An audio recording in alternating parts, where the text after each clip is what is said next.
நீங்கள் நம்ம சேனலுக்கு விளம்பரம் கொடுக்க விருப்பப்பட்டீங்கன்னா 94493592 இந்த நம்பருக்கு காண்டாக்ட் பண்ணுங்கள். நம்ம நினச்சி பார்த்தாலும் ரொம்ப ஆச்சரியமான விஷயங்களை அவ்வப்போது கொடுத்து வர்றது இந்த அறிவியல். அந்த வகையில் செவ்வாய் கிரகத்தில் என்ன நடக்குது அப்படிங்கிறத தெரிஞ்சுக்கிறதுக்காக சீனாவினுடைய ஜுராங் அப்படின்னு சொல்லப்படக்கூடிய அந்த விண்கலமும் ப்ளூ கோஸ்ட் பேய் இந்த மாதிரியான பேரை வச்சு அதை விண்கலமாக அனுப்பி வச்சுருக்காங்க அமெரிக்காவில் இருக்கக்கூடிய வணிக நிறுவனமும் சீனாவை சேர்ந்த நிறுவனமும் நடத்தி இருக்கக்கூடிய இந்த செவ்வாய் கிரகத்தை பற்றிய ஆய்வு, புதிதாக வெளிவந்திருக்கக்கூடிய உண்மைகள், அங்கு கடற்கரை இருக்கிறது அப்படின்னு சொல்லப்படக்கூடிய நிகழ்வு. கடல் இருந்துச்சு அப்படின்னா அதில் தண்ணி இருக்குங்கிறது இயற்கை தானே. அப்போது இதை தாண்டி ஏகப்பட்ட விஷயங்கள் கண்டுபிடிச்சிருக்காங்கங்கிறாங்க. இப்போது செவ்வாய் கிரகத்தினுடைய தற்போதைய நிலை தொடர்பாக அங்கிருந்து கிடைக்கக்கூடிய செய்திகளை தான் இப்போ நம்ம பார்க்க போகிறோம். வாங்க பார்க்கலாம் உறவுகளே. இது பிரசாத் சிக்னேச்சர். ஆண்களின் முழு சக்தி, இல்லற வாழ்வின் புத்துணர்ச்சி, 85 வருட அனுபவம் கொண்டு பாரம்பரிய முறைப்படி தயாரிக்கப்பட்ட இந்த மூலிகை பொடி உங்கள் வாழ்வில் மாற்றத்தை ஏற்படுத்தலாம். நரம்பு பலவீனம், நாட்பட்ட சுகர் போன்ற பிரச்சனைகளால் ஆண்களுக்கு ஏற்படும் பலவீனங்களுக்கு பிரத்யேகமாக தயாரிக்கப்பட்டது.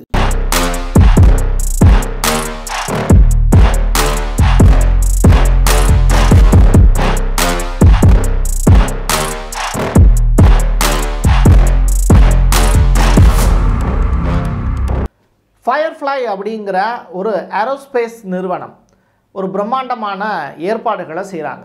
இந்த ஏற்பாடு என்ன அப்படின்னா 10 பேலோடுகள் கொண்ட ஒரு சிறிய ரக கார் மாதிரின்னு வச்சுக்கோங்களேன். ஒரு சின்ன கார் அளவுக்கு, மாருதி கார் அளவுக்கு ஒரு சைஸ் உடையது. அப்படிப்பட்ட ஒரு லேண்டர் விண்கலத்தை எங்கே அனுப்புகிறாங்கன்னா செவ்வாய் கிரகத்துக்கு அனுப்புகிறாங்க. இதுக்கு பேர் ஒன்று வைக்கிறாங்க, ப்ளூ கோஸ்ட் அப்படின்னு.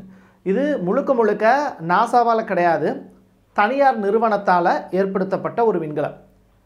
அந்த விண்கலம் இப்போது சரியாக 16 நாட்கள் தங்குவதற்கான வாய்ப்பை கேட்டு வாங்கியிருக்கு செவ்வாயில்.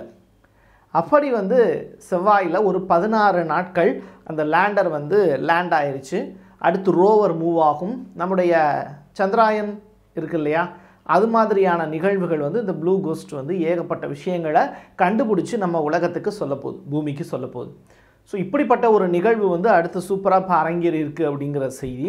அது மட்டும் கிடையாது, இது நிலவை படம் பிடிச்சி இப்போ அனுப்பியிருக்கு. அது தொடர்பான காட்சிகளையும் நீங்கள் பார்த்துக்கிட்டு இருக்கீங்க.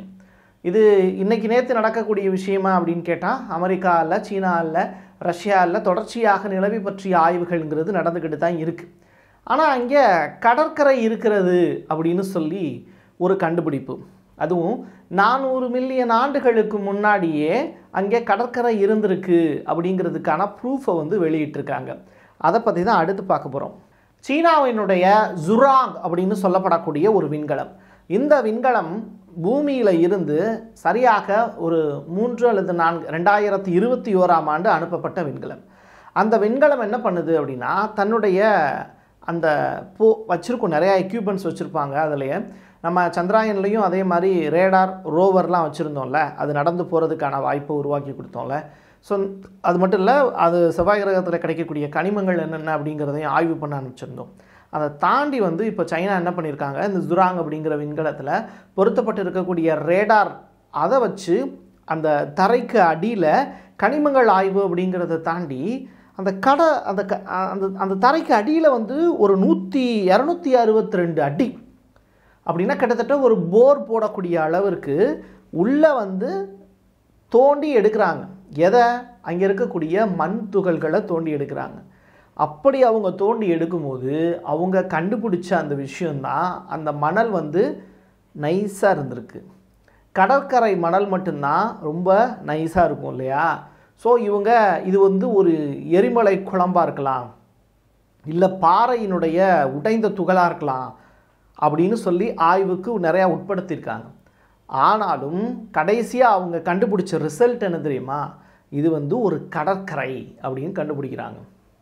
செவ்வாய் கிரகத்தில் போய் இந்த ஜுராங் அப்படிங்கிற விண்கலம் 400 மில்லியன் ஆண்டுகள், 400 கோடி ஆண்டுகளுக்கு முன்னாடி ஒரு கடற்கரை அங்கே இருந்ததை கண்டுபிடிக்கிறாங்க.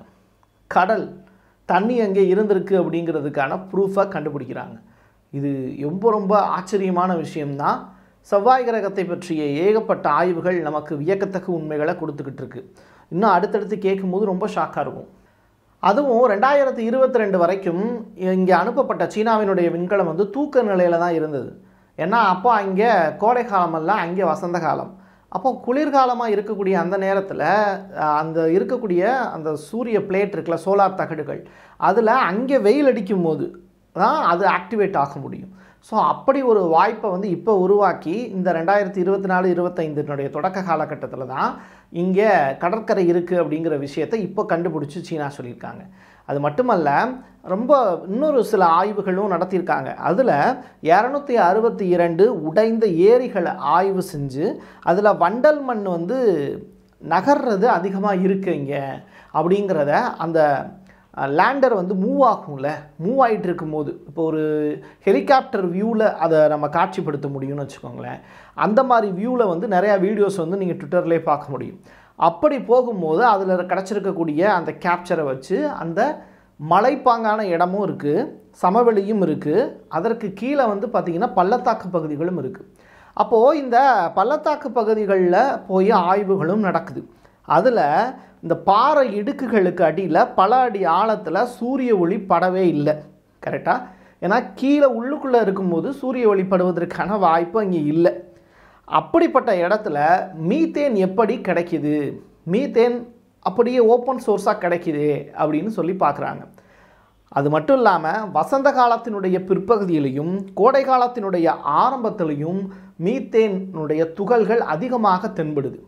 இதை கண்டுபிடிக்கிற சீனா அடுத்ததாக ஒரு விஷயம் சொல்கிறாங்க. மெத்தனோஜென்கள் அப்படின்னு சொல்லப்படக்கூடிய ஒற்றை செல் உயிரினம் அது என்ன பண்ணுமா, ஹைட்ரஜன் இருக்குல்ல, அதனுடைய வளர்சிதை மாற்றம் எப்படி இருக்கும்னா ஹைட்ரஜனை சாப்பிடுமா.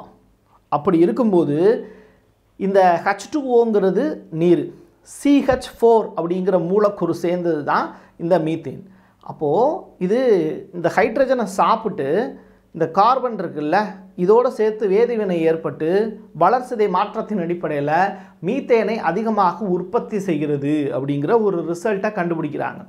இந்த ஆய்வுகள் ரொம்ப பெரிய அளவில் சக்ஸஸ்ஃபுல்லான ரிசல்ட்டை சீனாவுக்கு கொடுத்தாலும் அதை உலகம் முழுவதும் இருக்கக்கூடிய மீடியாக்கள் இன்ன வரைக்கும் வெளியில் பெரிய அளவில் பரப்பாமலே இருக்காங்க. இப்போது இந்த 400 கோடி ஆண்டுகளுக்கு முன்னாடி அங்கே கடல் இருக்குது, தண்ணி இருக்குது. கடல் இருக்குது அப்படின்னா கடலுக்கு அடியில் வந்து கண்டிப்பாக எரிமலை இருக்கும். அதில் வந்து பார்த்திங்கன்னா தட்டுகள் இருக்கும். இந்த மாதிரியான தட்டுகள் உராயும் போது நில அதிர்வுகள் ஏற்படும்லாம் படிச்சிருக்கோம். அப்போது பூமி மாதிரியே அங்கே கடல் இருக்குது, மலைகள் இருந்திருக்கு, ஏரிகள் இருந்திருக்கு, ஆறுகள் ஓடி இருக்கு. அப்போது ஆறுகளுடைய அந்த படிமங்களில் அவங்க வந்து பார்த்திங்கன்னா அந்த ரோவரை ஓட்டி விடுறாங்க. அப்படி ஓட்டி விடும்போது அது என்ன ஆகுது அப்படின்னா ரென்னாகும் போது அதனுடைய அந்த தடம்லாம் பதிஞ்சிருக்கக்கூடிய காட்சிகளையும் பார்க்க முடிஞ்சுது. இது எல்லாத்தையும் தாண்டி கடற்பரப்பு எது, சமவெளி எது, தரைப்பகுதி எது அப்படிங்கிறத ஐடென்டிஃபை பண்ணி இப்போ சீனா அமெரிக்காவை விட ஃபாஸ்ட்டாக முன்னேறி போய்கிட்டு இருந்தாலும் அடுத்த 16 நாட்கள் இந்த ப்ளூ கோஸ்ட் அப்படின்னு சொல்லப்படக்கூடிய இந்த விண்கலம் ஏகப்பட்ட அப்டேட்டை கொடுக்க போகுது அப்படிங்கிறாங்க. நிலவில் போய் போர் போட்டு அங்கே இருக்கிறது கடற்கரை அப்படின்னு சொன்ன சீனாவை தாண்டி இந்த ப்ளூ கோஸ்ட் அப்படிங்கிற தனியார் வணிக நிறுவனம் என்னென்ன ஆய்வுகளை நிலவில் இருந்து கொண்டு வந்து பூமிக்கு சேர்க்க போகுது அப்படிங்கிற அந்த ஆச்சரியமான தகவல்கள் இன்னையிலிருந்து ஸ்டார்ட் ஆகுது. Count down start.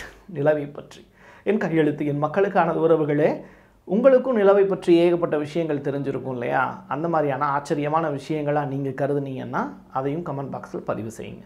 மீண்டும் ஒரு பதிவில் சந்திக்கலாம். நன்றி. நீங்கள் நம்ம சேனலுக்கு விளம்பரம் கொடுக்க விருப்பப்பட்டீங்கன்னா 94493594 இந்த நம்பருக்கு கான்டாக்ட் பண்ணுங்கள்.